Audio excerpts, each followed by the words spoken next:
Ryanair has this morning warned it may have to cut and close bases at airports from November until next summer because of delays to Boeing's B737 MAX aircraft. As you know, it's not flying at the moment. Ryanair has several of them on order. I'm joined now by Eoghan Corry, the editor of Travel Extra.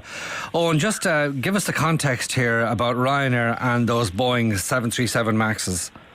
Yes, Sean, good morning. The listeners will be fairly familiar with the grounding of the 737 MAX due to a software system, and Boeing have been wrestling with coming up with a solution for that, which is only half of that story, because once they come up with a solution, and they are giving signals that they're solving problems, the regulators of the world have to clear it. In Ryanair's case, that means the EU regulators, and a lot of faith has been lost with the US regulation system, to say the least, because of the speed with which the Boeing 737 MAX was cleared. Where that relates to Ryanair is that they have a hell of a lot of these aircraft on order. They have 135 firm orders, they have 75 options, and the first of these were to arrive this summer. Listeners will know that Norwegian already were flying these, and the grounding of the MAX caused problems, caused the ending of their services to Shannon and Cork and the reduction of the services to Dublin.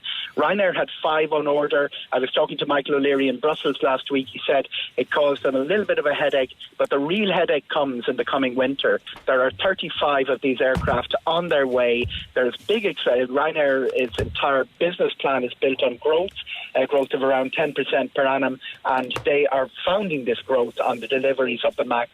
If the MAX aren't clear to fly, Ryanair cannot grow. So what is in prospect then in regard to maybe a limit on the number of routes they're flying, and also the bases to which they fly and from which they fly? The way it works, Sean, is that Ryanair have quite a lot. They're the biggest airline. They're wrestling with the Lufthansa group to be the biggest airline by passenger numbers. So we're really talking about the capacity that they're adding. But as with Ryanair, it's never quite as simple as that. They're always looking at the more complex routes, the routes which they see have strong disincentives. One of these is the Belfast to London route, and quite suddenly they reduced capacity dramatically on that. So it is impacting on Irish passengers already, that they're pulling back services from Belfast and looking to sustain places that are growing for them. What will happen, though, is that the big sort of we would expect 4 or 5 new bases every year from Ryanair. There is a likelihood that will he will just stop that completely. It's important in the light of this morning's report that the decision has not been made. What happened was last week in Brussels at the Airlines for Europe summit, an off-the-record briefing which we had with Michael O'Leary, and Reuters picked up on that as well. Some people would have seen those reports. He did talk speculatively about what would happen if the Boeing 737 MAX isn't certified to fly. The word on the ground to use upon is that the 737 MAX should be clear by October. That means the good news on the regulation side is that the American, European and Asian regulators have decided to work together on this. But if it isn't back in the air by October, that's the speculative talk that Michael O'Leary was talking about. It means that he will effectively shut down his growth, keep the current capacity, and in the Ryanair world, that doesn't mean just keeping the current flights. That means that some of them will be shifted around, the sort of pattern we saw in Belfast. We're not at that point yet, John. The next step in this story is a meeting in Seattle when Boeing and Michael O'Leary meet. I asked Michael O'Leary what he was going to ask Boeing for, and he said a firm date that they can get the 737 MAX in the air. I'd love to be a fly on the wall in that meeting. Very strong opinions will be traded. Yeah, but even when all the sort of reassurances are provided on, would you expect that there will be some consumer resistance? People say, I'm not getting on one of those things. It's a very interesting point, because we put that to Michael O'Leary last week, and he said, well, remember the 787 had ran into problems a couple of years ago. Nobody thought about renaming that.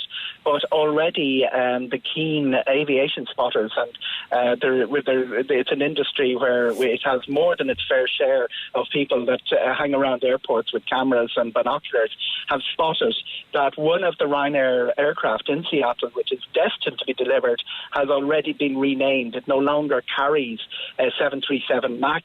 It carries 737-8200. That emerged yesterday morning. We may be looking at a rename, but Michael O'Leary's own opinion is that the MAX will survive as a name. He's not worried about the options. He's ready to take up all his options. He's not looking at alternatives, although he's talking to Airbus for his Lauda airline. But I do think it is drifting towards a rename of the MAX. The thing with the consumer side, Sean, to answer your question, is that consumers tend to have very short memories when the price is right. Well, indeed, I think that was evident after 9/11 when I think Aer Lingus in particular went and they had a serious sale of seats and got people back flying again. Something similar might happen, as you say, on this one. But is it likely, Eoghan, finally, that this uncertainty will be used by Ryanair to squeeze the basis for better terms? It could be used by Ryanair to squeeze, but I suspect that the squeeze is not going to be on their staff and they've crossed the Rubicon on things like recognition of unions, and they have a record of paying their pilots at over the odds because Boeing pilots are in short supply for one reason. But where they will be squeezing, I'd imagine, is squeezing Boeing for better terms. They have a track record of getting very, very good deals out of Boeing, and any difficulty over in Seattle is to the opportunity of Ryanair when they're looking for terms. I suspect that will be raised at the meeting, which will be taking in next week. As you say, you would like to be a fly on the wall. We'll leave it there for now. Let's come back to us if you do manage to get into that room. Eoghan Corry, editor of Travel Extra, thank you very much indeed. We're talking medical cannabis after the break. Today with Sean O'Rourke on RTE Radio 1.